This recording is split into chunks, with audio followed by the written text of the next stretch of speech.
Someone did for me. They always do. I can't get rid of them though, because then I have nowhere to go when I ask that question. Isn't it amazing how we have, and they can take many forms, negative people, naysayers, wheel spinners. We can call them a whole bunch of things. But we know who those people are that drag us down. If you think about just simply, where do you get your energy and where do you get your stress? If people in your world that are on your bus take you to stress, they might need to go away. And as the driver, do you now not have the power to stop at the next sign, open the door and say, get off my bus? Now granted, you can't kick mom off the bus. I understand there are people that sometimes we like to remove that you can't. I understand. But a bus is a long vehicle, isn't it?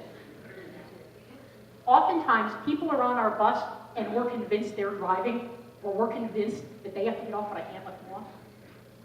Simply because we're focusing too much on that. And sometimes just refocusing and moving on to something else, these people get to the back of your bus.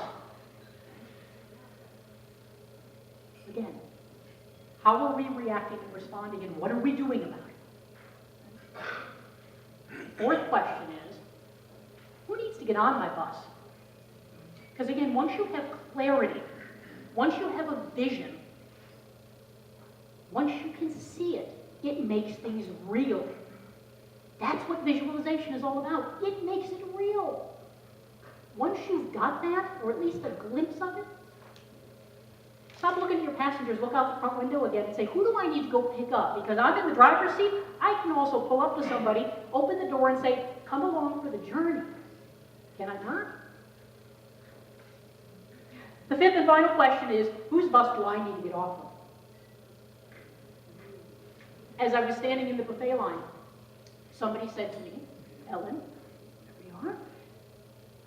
She said to me, something profound. Do you remember what it was?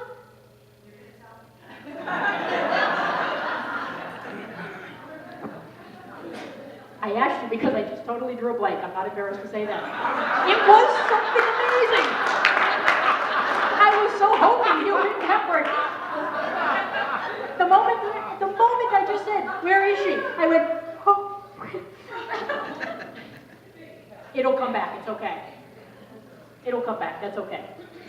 No, I remember it. See, I just needed to get back in the now. Sometimes you have to time travel a moment. She said, I have been coming here to the PTN, and it is the thing that I open my calendar and go, oh, yes! And we were talking about, isn't it amazing how we all have things that we open our calendars and go, oh.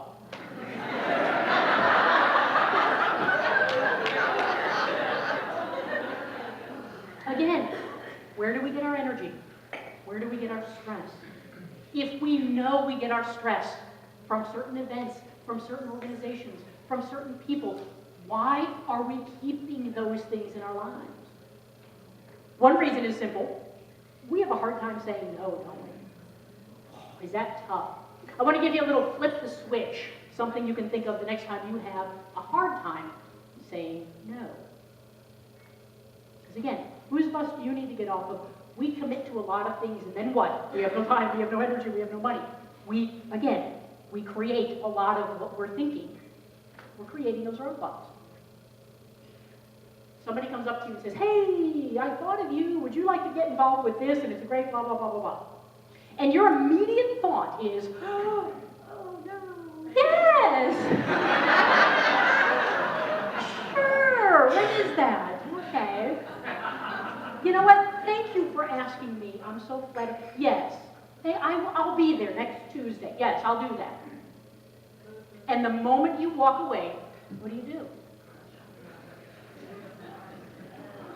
Goodbye, Jeff Nischwitz. Jeff said he was leaving early. Everybody, Jeff Nischwitz. Thank you very much. Now we can talk about him. It's okay. I've been waiting. Jeff's a phenomenal man. But isn't it true? Our first thoughts are, we know instantly. Even when we open our mouth to say no and yes comes out, and we go, did I just say that? I want you to think about this. The next time you know you need to or want to say no, but you feel you have to say yes. Maybe we go into our heads and think things like, oh, they did something for me, I need to reciprocate and do this for them, right? Oh, I'm so flattered they asked me. Yeah, I should. Don't ever should. It's a horrible place to be. The moment you know it's a fit or it's not, it's in alignment or it's not with what you're doing. Because remember, go back a moment, you're in the driver's seat, you've got some clarity, you have a destination. You're driving there. Now, as things are coming into your life, as people are coming into your life, it's very simple. They either fit and they're in alignment or they don't. It starts to become incredibly clear. The next time you need to say no and you're about to say yes, use some gratitude and graciously say, Lisa, I am so flattered you thought of me. Thank you so much. You know what? Right now where I am, I cannot do your project justice. And if I say yes to you, I'm going to just do it to the bare minimum. I'm not going to have the time. I'm not going to have a lot of the energy. I'm not going to have the focus, the creativity. I want to make sure you have that person. Because that's important to me. Let me help you. Maybe I can introduce you. Maybe I can find somebody. Tell me exactly what you're looking for. If you think of it from that mindset, it's not about me at all. It's about her. Is it not? Also, an amazing thing happens. Are you now grateful that I was honest and upfront about it instead of doing a shoddy job? Because at that point, on the other end of things, your thought's going to be, oh, thank you, Robin. Boy, was that a shoddy job. That's not as brilliant. Right? Again, we create these kind of things. And now, I can maybe help her find the exact person who will do a phenomenal job for that. It's not me. So by saying no, have I just not done disservice by saying yes? Flip it. It's flipping. It's the newscast again, right? It might be 10% this, but it's 90% this. Okay? Flip it. And you have to go with there's a saying, the head is useful, but the heart usually wins. You know instantly in your heart, you're trying to justify something in your head, because again, when anything goes into our heads for more than 5 seconds, forget it. Forget it. Because now we've done what? We've started that little negative spiral. Oh, but what about this? And what about that? What if and what if and what if? It's like water going down the drain. So whose bus do you need to get on? I got back on my I see that. I am so happy.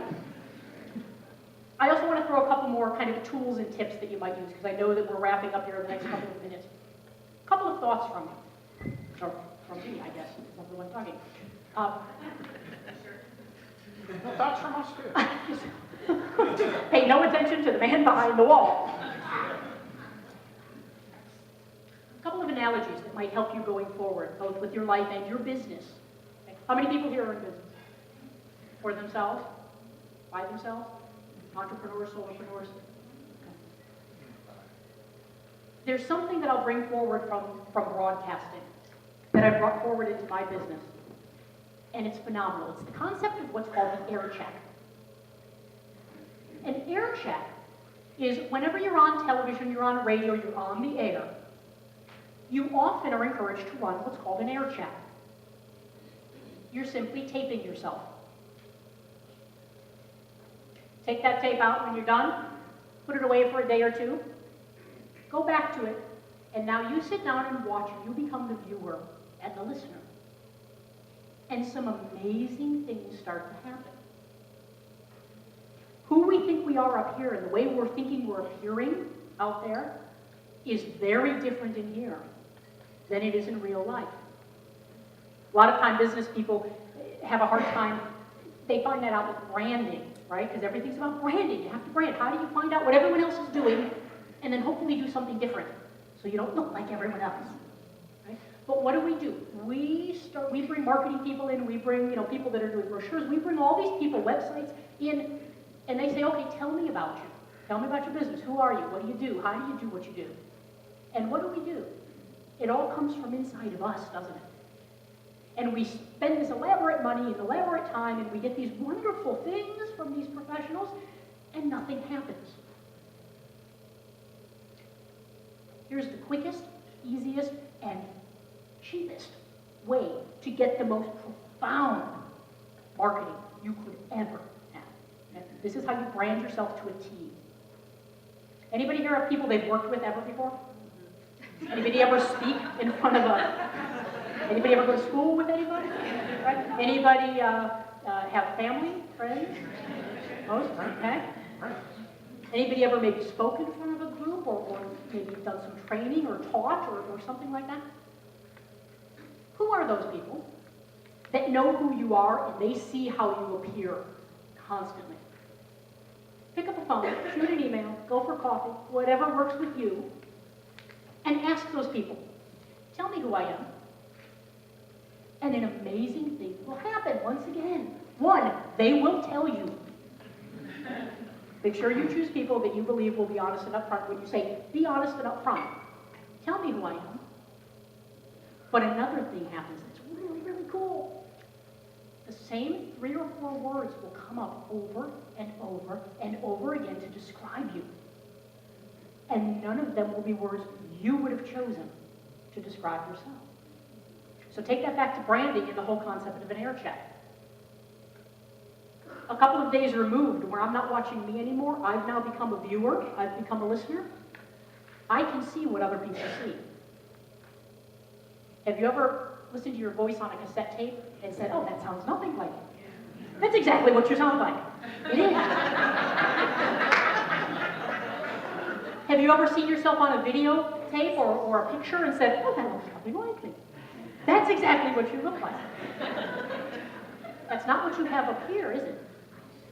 It's amazing. I've come to this conclusion, and I think I'm right. If you're smiling and your eyes are open, it's a great picture. That's just what you look like. Get over it, deal with it, move on. Okay? Move on, really. Air check yourself. The way that you can do this in business, beyond asking people, because you have instant branding, it might cost you a couple of cups of coffee, and it's dead on. It's how you're appearing. It's not how you think you're appearing. Air check. When's the last time anyone's called their voicemail? Call it and listen to it. Because you might call it and go, you might not know that for 6 weeks it's been on that, there was a power outage and it reset to, hi, you called 216-446. Listen to yourself. As a listener, not as you, as the outside person, you will gain so much insight and you will be able to adjust the way you feel you need to adjust. If you're not hearing what you want to hear, if when you watch yourself on a tape or something, you're not seeing what you want to see, make an adjustment, because that's what everyone is hearing and seeing. Okay? Call your voicemail one day and leave yourself a message, a typical message you might leave a client, a potential client, a friend, whoever. Let it sit there for a day, and then go pick it up and listen to it. Again, you have that moment. Listen and watch yourself. You'll be amazed at what you see. Okay? And I hate to say this because I'm a performance coach. You don't need a performance coach if you learn to coach yourself. And just look at what you're seeing and go, I don't like that. Let me adjust it. Or I love that. Let me do more of that. Okay? It's being aware. Being aware. Lisa, how are we doing on time? I think we're right up against it. I have one more thing, and I'm going to pass this around, because we live in such a perception-driven world, and everything is perception these days, and perception is rarely reality, is it? And it's interesting, because often my reality is your perception, and your perception is my reality. Which wins out? Your perception all day long. You see anybody in this picture? Who do you see? Marilyn Monroe? Pretty clearly? Okay. Since I'm on a wireless mic, I'm just going to walk around the room with this for a moment. As it gets closer, who do you see?